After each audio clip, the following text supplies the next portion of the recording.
नमस्कार। एनटीवी पर 4 बज गए हैं। इस वक्त की बड़ी खबर यही है कि पार्लियामेंट के अंदर दिल्ली के जो सर्विसेज बिल है, दिल्ली सेवा बिल, उस पर चर्चा चल रही है। राज्यसभा में अब इस बिल पर चर्चा चल रही है। यहीं पर आम आदमी पार्टी ने कोशिश की थी कि विपक्षी दलों को साथ लाके इस बिल के खिलाफ एक मजबूत कम से कम विरोध दर्ज जरूर कराया जाए। गृह मंत्री अमित शाह ने आज राज्यसभा में दिल्ली सेवा बिल पेश किया और उस पर चर्चा की शुरुआत की। फिलहाल इस बिल पर चर्चा हो रही है। इससे पहले 3 अगस्त को लोकसभा में यह बिल पेश किया गया था। लोकसभा में भारतीय जनता पार्टी के पास जबरदस्त बहुमत है, उसे देखते हुए आसानी से यह बिल पास हो गया था। बिल को लेकर एनडीए और इंडिया के सांसद लामबंद हैं, लेकिन बीजेडी, वाईएसआरसीपी और के साथ साथ टीडीपी ने जो समर्थन दिया है एनडीए को, एनडीए के पास यहां पर भी बहुमत दिखाई पड़ रहा है।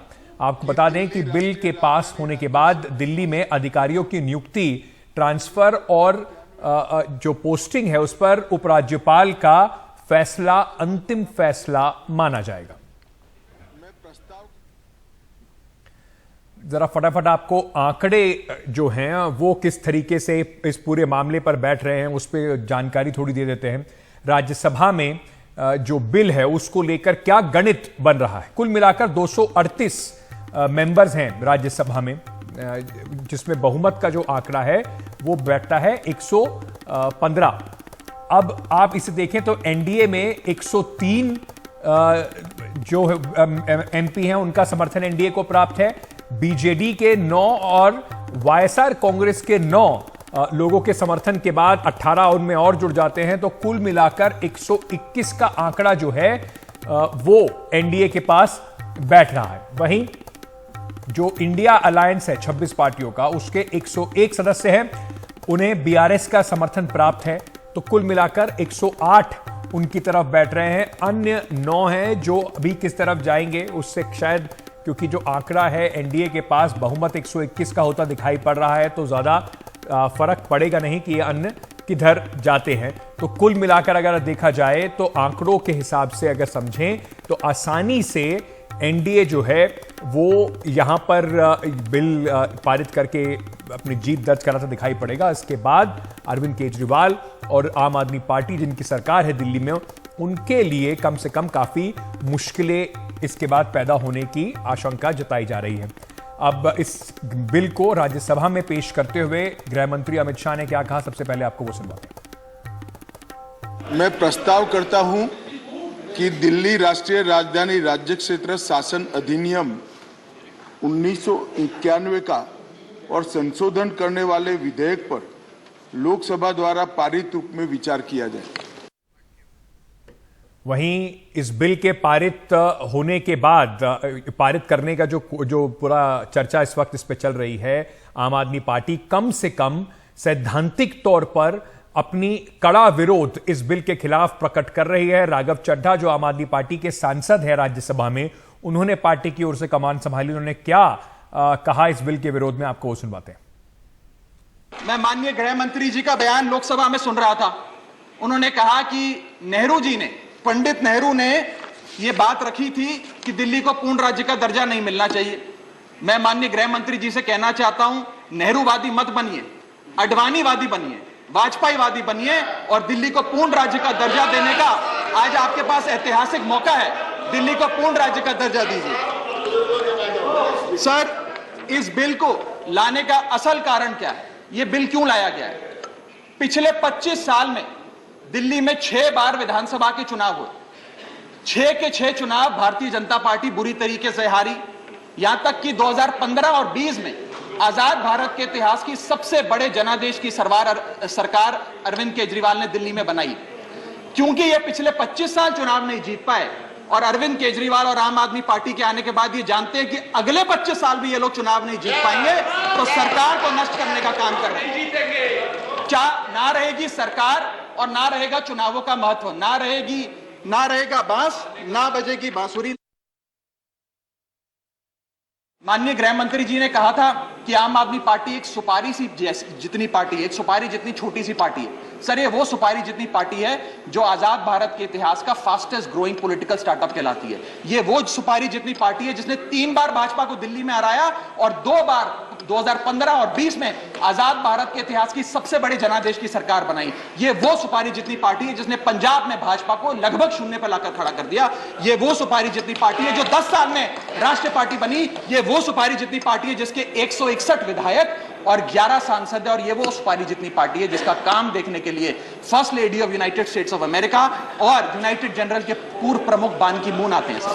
सर, मैं आज अपने साथी जो आंध्र प्रदेश और उड़ीसा की सरकार चलाते हैं उन्हें कहना चाहूंगा, आपकी जरूर कुछ मजबूरियां रही होंगी जिसके चलते आपने ये फैसला लिया इस सरकार के इस बिल का समर्थन करने में।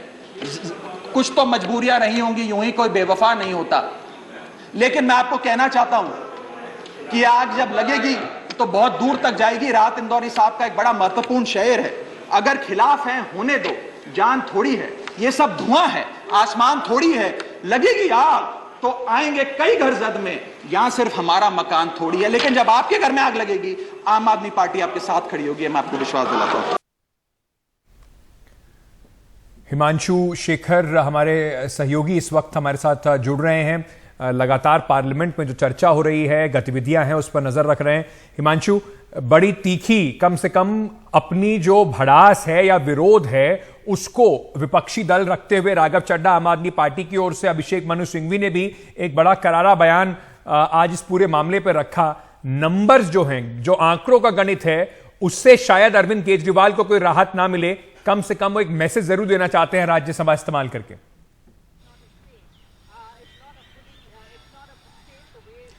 देखिए, निश्चित तौर पर राज्यसभा जो है वो एक बड़ा राजनीतिक मंच बनता दिख रहा है। और आप देखिए, अगर आप भाषण को करीब से देखें तो अभिषेक मनु सिंघवी और राघव चड्ढा दोनों का जो फोकस है वो एक सैद्धांतिक विषय पर है। वो बार बार ये कह रहे हैं कि जिस सोच के साथ दिल्ली को विशेष राज्य का दर्जा दिया गया, और विशेषकर राघव चड्ढा का ये कहना कि 1977 से 2015 तक बीजेपी ने लगातार दिल्ली को पूर्ण राज्य का दर्जा देने की मांग की। अपने चुनावी मैनिफेस्टो के जरिए, भाषणों के जरिए लाल कृष्ण आडवाणी, अटल बिहारी वाजपेयी, मदन लाल खुराना, सुषमा स्वराज, अरुण जेटली जैसे नेता लगातार ये लड़ाई लड़ते रहे। और ये इससे उन्होंने एक कंट्रडिक्शन दिखाने की कोशिश की है बीजेपी के अप्रोच में, जहां तक दिल्ली सरकार के संवैधानिक स्टेटस का सवाल है। दूसरी महत्वपूर्ण बात देखिए, आंकड़ों का आप जिक्र कर रहे थे, बहुत स्पष्ट है कि सरकार ने ये आंकड़े जुटा लिए हैं। और इसीलिए अभिषेक मनु सिंघवी और राघव चड्ढा दोनों ने इशारों में चेतावनी भी दी उन गैर एनडीए पार्टियों को जिन्होंने सपोर्ट करने का फैसला किया है, और ये कहा है कि आपको ध्यान रखना होगा, कल हमारे साथ जो हो रहा है वो आपके साथ भी हो सकता है। ये बात अभिषेक मनु सिंघवी ने भी कही, राघव चड्ढा ने भी कही। और शायद इसी में इस बात का एहसास भी है कि सरकार ने आंकड़े जुटा लिए हैं बिल के समर्थन में, और इसलिए 6 घंटे का समय तय किया गया है। ये बहस कम से कम 8 बजे रात तक चलेगी। और मुझे लगता है अब सबसे महत्वपूर्ण ये होगा कि जो सैद्धांतिक सवाल, कानून के सवाल, जो राजनीतिक सवाल और जो राजनीतिक अंतर्विरोध का जो एक मुद्दा राघव चड्ढा ने उठाया है, इस पर अमित शाह जब वो जवाब देने के लिए उठते हैं इस बहस पर, तो वो क्या आगे कहते हैं ये बहुत महत्वपूर्ण होगा। पर साथ में एक और महत्वपूर्ण जानकारी भी आपको दे दूं कि आम आदमी पार्टी की तरह नेता अब ये कह रहे हैं कि इस पूरे मसले पर भले ही संसद में सरकार ने बहुमत जुटा लिया हो, लेकिन संविधान पीठ जो है सुप्रीम कोर्ट की, वो इसकी समीक्षा जल्दी ही करने वाली है। आम आदमी पार्टी के पिटीशन को स्वीकार कर लिया है संविधान पीठ ने, और जो कानूनी लड़ाई है वो संसद के बाहर भी आने वाले महीनों में जारी रहेगी। तो ये अब एक कानूनी लड़ाई की तैयारी जो है वो आम आदमी पार्टी ने शुरू कर दी है। बिल्कुल, मैं इसी पर आना था। अगली जो आप सवाल मैं पूछना चाह रहा था कि आम आदमी पार्टी और अरविंद केजरीवाल के पास अब क्या ऑप्शंस बचे हैं। एक, जैसे हमने आप बात की, कानूनी लड़ाई अब लड़ेंगे, सुप्रीम कोर्ट में गए हैं, वहां पर उन्हें स्टे तो नहीं मिला, लेकिन एक कॉन्स्टिट्यूशनल बेंच इस पर सुनवाई करेगी। राजनीतिक तौर पर, क्योंकि अरविंद केजरीवाल अगर देखा जाए तो मुख्यमंत्री के तौर पर अगर अभी दिल्ली के मेयर और अरविंद केजरीवाल बिल्कुल बराबर ही खड़े हुए हैं, जिस तरीके के बिल पास होने के बाद जो पूरी स्थिति बनने वाली है।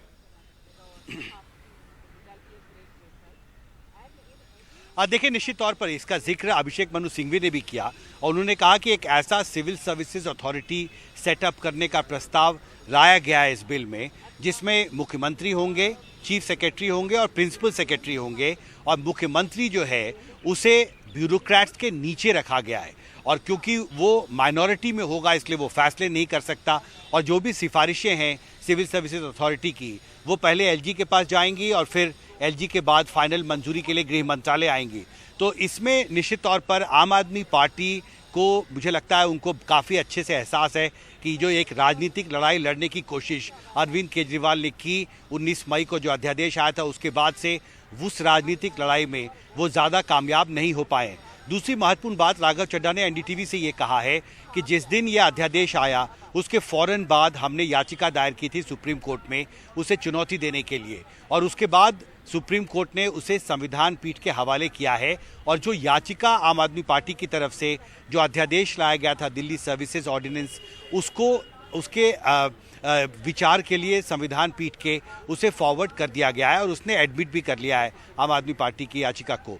तो कानूनी तौर पर आम आदमी पार्टी अब ये मानकर आगे चल रही है कि इसमें उसे अब एकमात्र विकल्प जो आम आदमी पार्टी के सामने है वो है कानूनी रास्ता और सुप्रीम कोर्ट की संविधान पीठ में जब हियरिंग होगी तो मुझे लगता है कि जो दलीलें आम आदमी पार्टी की तरफ से उनके वकील पेश करेंगे वो काफ़ी अहम होगा क्योंकि इस पर राजनीतिक बहस इस संसद की मंजूरी के बाद भले ही खत्म हो जाए लेकिन जो कानूनी बहस है जो कानूनी लड़ाई है मुझे लगता है इस पर अभी जो मंथन है वो अभी कई महीने चलने वाला है।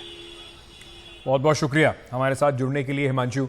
अरविंद केजरीवाल के लिए राह जो है राजनीतिक तौर पर आसान नहीं होने वाली है। आम आदमी पार्टी पूरी कोशिश करेगी कि इस मामले को एक विक्टिम एक सिंपैथी के तौर पर जनता के बीच में जरूर लेकर जाए, कोशिश करा जाए कि थोड़ा किसी तरह की जो उनको देखे कि किस तरीके से उनके साथ अन्याय हो रहा है क्योंकि 2024 के चुनाव में और उसके बाद 25 में जब दिल्ली का चुनाव होगा तब आम आदमी पार्टी कोशिश करेगी कि इस मामले को इस मुद्दे को बड़े तौर पर जरूर बनाया जाए। छोटा सा एक ब्रेक लेके वापस आ रहे हैं, बने रहिए हमारे साथ, खबरों का सिलसिला जारी है।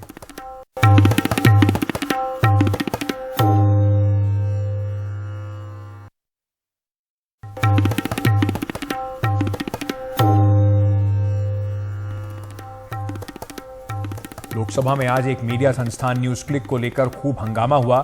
बीजेपी सांसद निशिकांत दुबे ने संस्थान को देश विरोधी बताया और कांग्रेस की साजिश करार देते हुए हमला किया।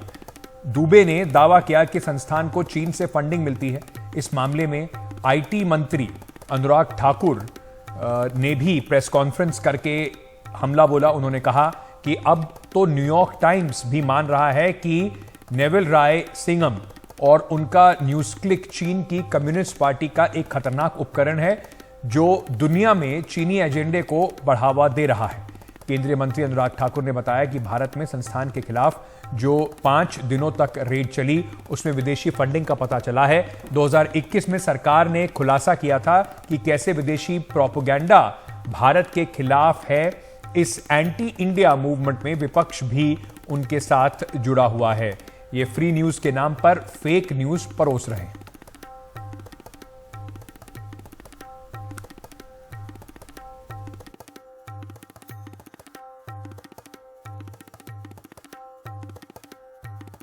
अगर मैं कहूं तो कांग्रेस, चीन, न्यूज क्लिक सभी एक भारत विरोधी गर्भनाल से जुड़े हुए हैं और ये इससे सिद्ध होता है क्योंकि कुछ लोगों को तो ये भी आदत थी कि, और मैं नाम लेके भी कह सकता हूं, कि राहुल जी की नकली मोहब्बत की दुकान में चीनी सामान ये साफ नजर आने लगा है।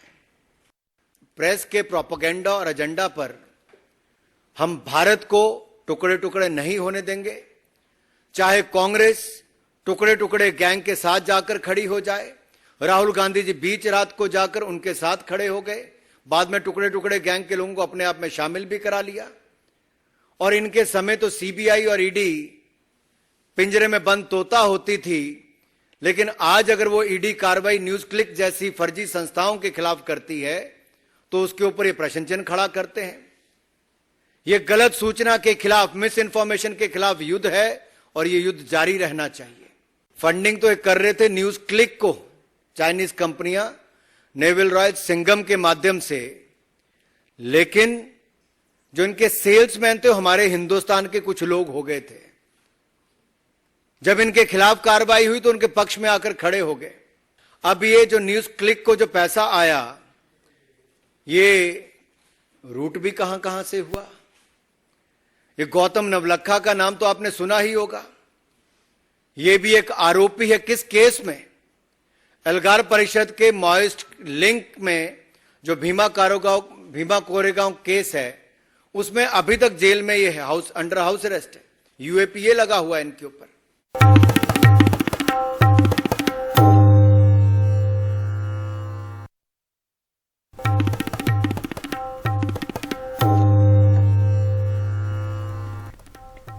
हरियाणा के नूंह में अवैध अतिक्रमण के खिलाफ तोड़फोड़ का काम रोक दिया गया है। पंजाब और हरियाणा हाईकोर्ट ने स्वतः संज्ञान लेते हुए इस बुलडोजर कार्रवाई पर रोक लगा दी है, तोड़फोड़ रोकने का आदेश दिया है, जिसके बाद गृह नूंह प्रशासन ने कार्रवाई अभी फिलहाल रोक दी है। इससे पहले बीते 4 दिनों में कड़ी सुरक्षा के बीच अवैध अतिक्रमण हटाने का काम चल रहा था। सबसे पहले करीब 250 झुग्गियां ढाई गई, फिर एक अस्पताल के पास बनी हुई अवैध दुकानों को तोड़ा गया। कल यहां बने सहारा होटल और उसके आसपास के अतिक्रमण को भी हटाया गया। इस बीच हिंसा प्रभावित जो पूरा क्षेत्र है उसमें तनाव की स्थिति बनी हुई है। मामले के आरोपियों की तलाश पुलिस कर रही है और राजस्थान से में भी छापेमारी करके 8 आरोपियों को गिरफ्तार किया गया है। वहीं दूसरी ओर प्रशासन और एक्शन ले रहा है। इस बीच नूंह में कुछ इलाकों में कर्फ्यू जारी है। आज उसमें ढील दी गई है। आज जो ढील दी गई वो 9 बजे से दोपहर 1 बजे तक दी गई। वहीं अभी भी इंटरनेट सेवाएं जो हैं वो बंद हैं ताकि अफवाह ना फैल पाए। सीधे इस वक्त हम आपको ले चलते हैं राज्यसभा, जहां पर दिल्ली सेवा बिल के ऊपर आरजेडी के सांसद मनोज झा बात कर रहे हैं कि मार्क्स ने कहा था कि धर्म अफीम है। Religion is the opium for masses. Sorry sir, the entire quote is religion is the sigh of the oppressed creature, the heart of a heartless world, and the soul of soulless condition. It is the opium of people. Sir अब इसमें क्या किया हमने? सिर्फ opium वाला line निकाल लिया और मार्क्स को कह दिया कि धर्म विरोधी था। सर मैं इसलिए कहता हूं साइटेशन बहुत इंपॉर्टेंट चीज है। बहरहाल जवाहरलाल जी की अस्थियों को मजा आया होगा, जहां तक मुझको लगता है शांतिवन में। सर ये मूलतः मैं इसलिए नहीं कहता कि मैं बीजेपी के कार्यप्रणाली का विरोधी हूं सर, वो एक पॉलिटिकल रियलिटी है, हम भी एक पॉलिटिकल रियलिटी हैं। हम शत्रुता की जुबान से हमें एक दूसरे को संबोधन नहीं करना चाहिए, ना सदन में ना सदन के बाहर। साहब हम इंडियन मुजाहिदीन नहीं है साहब, हम ईस्ट इंडिया कंपनी नहीं है, हम वो भारतवर्ष हैं जिसको महासागर मैंने कहा, और उस महासागर में आप भी हैं हम भी हैं। हम और आप एक दूसरे की कीमत पर नहीं है। तो सर मैं ये कहना चाहता था कि ये प्रतिगामी बिल है। सर आपको घंटी नहीं बजाना पड़ेगा, प्रॉमिस करता हूं, पक्का उसी में खत्म कर दूंगा। सर प्रतिगामी मैंने क्यों कहा? दुनिया देख रही है कि हम कितना प्रोग्रेसिव लेजिस्लेशन ला रहे हैं। सर ये मुझे जो चिंता इसमें ये हो रही है कि माननीय सर्वोच्च न्यायालय ने एक निर्णय दिया। सर कुछ सोच के दिया होगा ना। आप अक्सर कहते हैं कि नेहरू नहीं चाहते थे। अरे नेहरू 56 में नहीं चाहते थे, 67 वर्ष बीत गए हैं, हकीकत नहीं बदलती क्या? नेहरू के टाइम में हम सार्वजनिक क्षेत्रों में कितना ध्यान देते थे और आज हम बेचने पे ध्यान दे रहे हैं। ये फर्क आया है ना सर। चूंकि ये फर्क आया है तो हर हकीकत में फर्क होता है। 56 की दिल्ली और आज की दिल्ली वही नहीं है सर। सर मैं तो अरविंद केजरीवाल जी का बिल ही नहीं मानता हूं, दिल्ली गवर्नमेंट का बिल ही नहीं मानता हूं। मैं तो ये मानता हूं कि सर अगर ये प्रयोग सफल हुआ, अगर सांप ने रास्ता देख लिया, तो कल को उन पर भी गाज गिरेगी जो आज न्यूट्रलिटी और इक्विडिस्टेंट के नाम पर न जाने क्या क्या सोच रहे हैं सर। हम तब भी आपके साथ होंगे, ये तो गारंटी है सर, हमारे पास कोई विकल्प ही नहीं है। परेशान हताश लोगों के पक्ष में खड़ा होना। हम तो कश्मीर चल रहा था, उस वक्त आम आदमी पार्टी ने कोई और पोजीशन लिया था।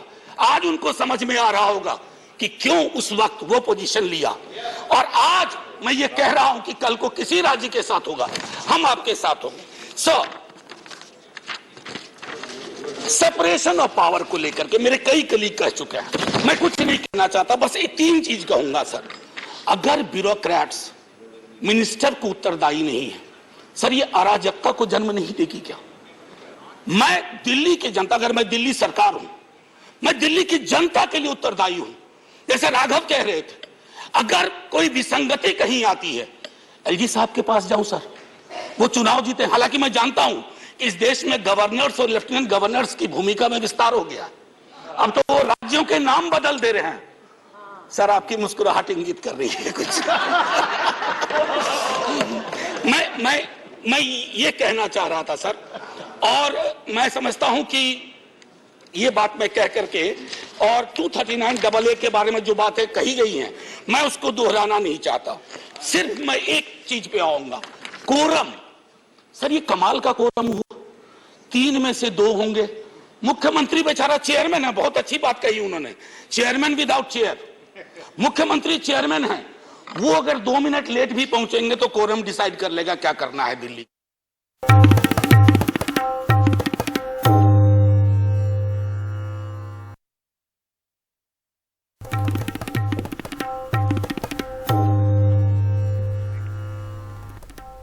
उत्तर प्रदेश विधानसभा में मानसून सत्र का आज पहला दिन है। जो सदन की कार्रवाई है, शुरू होते ही विपक्ष ने जमकर हंगामा किया। विपक्ष ने मणिपुर हिंसा, महंगाई समेत कई मुद्दों पर सरकार को घेरा।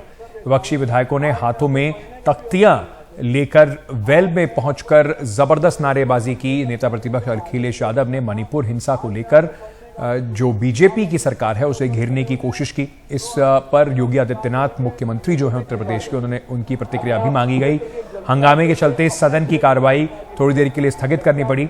इससे पहले विपक्ष के नेताओं ने विधानसभा के बाहर विरोध प्रदर्शन भी किया।